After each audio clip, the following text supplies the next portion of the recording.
there, it's Katie. I wanted to make a video today just because I kind of had like a wake-up call with something that happened in my work environment, and just wanted to share the experience because it was really emotional and just like hit me really hard. So I made a previous video about my use of Naltrexone, which is an opiate blocker that I'm using for alcohol use disorder, and I've been on it for 2.5 months, and it's just been life-changing. It's like taking away my cravings for alcohol, and over time it's just getting less and less my desire to drink. I work at a retreat center here in California, and it's a place where you come and stay overnight for periods of time. And this gentleman was staying there. He was probably in his 60s. He had been there for one night, and the next day was found on the floor in his room, unconscious, and a huge gash in his head with like blood that had clotted over. Where I work, it's in a really remote location, so the cleaning person who found him, we couldn't get him to wake up, so they ended up airlifting him out of there, and he was taken to a hospital here in California, and turns out that he's gonna be okay, but he suffered a major concussion and is in really bad shape, especially because he's older. It's just, he's in bad shape. And what I did today was, because he was airlifted out of there, all of his stuff was left at the retreat center. So when he was airlifted out, the clothes he was wearing, they had to cut them off of him, so he was in the hospital with nothing, and not even his wallet, his phone, clothes, like he had nothing. And he's from Colorado and I'm in California, so his wife is back in Colorado and all this is happening, and it's just like this crazy thing. So today I was tasked with delivering his stuff to him at the hospital so he could have clothes and things to wear. Through that, I was coordinating with his wife, and I learned from her that he suffers from major depression. And as I was like getting his stuff cleared out, the cleaning people had put it in his truck. I was getting clothes out of his truck, and I just noticed all these like wine bottles and wine openers and wine glasses. And when they found him in his room, they found a bottle cap to a gin bottle, but they didn't find any gin. And so when I met him at the hospital today, he kind of alluded to that maybe he had too much to drink and he fell over, and essentially what happened is he collapsed and he hit his head, and I'm guessing that knocked him out, and he actually ended up like wetting himself too. So all this to say, why this affected me so much today is because how much I saw myself and potentially some of my family members or others in the situation he was in today. There have been times where so many times where I've drank to total intoxication, blackout, where I pass out, don't remember why I got there, don't know where any of my stuff is, I've lost stuff, done countless stupid things that thank God I survived. You know, driven under the influence, made huge mistakes, crashed on a bike under the influence, just got really scraped up. Thank God nothing else happened. I wasn't even wearing a helmet. Hung out with really sketchy people. I mean, the list goes on. In the past like 8 years that I've been like drinking really heavily, especially a lot of the times drinking by myself, I've been in really sketchy situations, and thank God I've come out of them alive.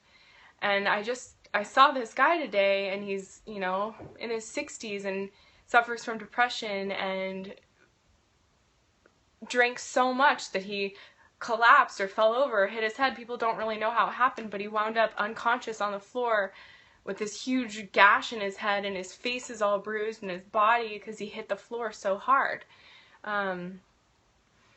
So yeah, I guess I'm just like realizing how many people are affected by alcoholism, how many people binge drink and do it alone and wind up in sketchy situations where your life is threatened, and thank God someone has found you, or you have a guardian angel, or something happens where you come out of it, or you don't. And it was just a huge eye-opener for me, because that could have been me in any situation, and I was choosing to to drink, and to drink to excess as much as I could, to where I couldn't even drink anymore. I'd be throwing up or passing out, and I was choosing that over life, over my own well-being, over my own safety. And just like this gentleman was, and who knows how long he's been spending his life doing that, if he's doing it in his 60s still. Yeah, so I guess all this to say, like, I am just so unbelievably grateful to have found naltrexone as a way out of this addiction and this disease of alcoholism.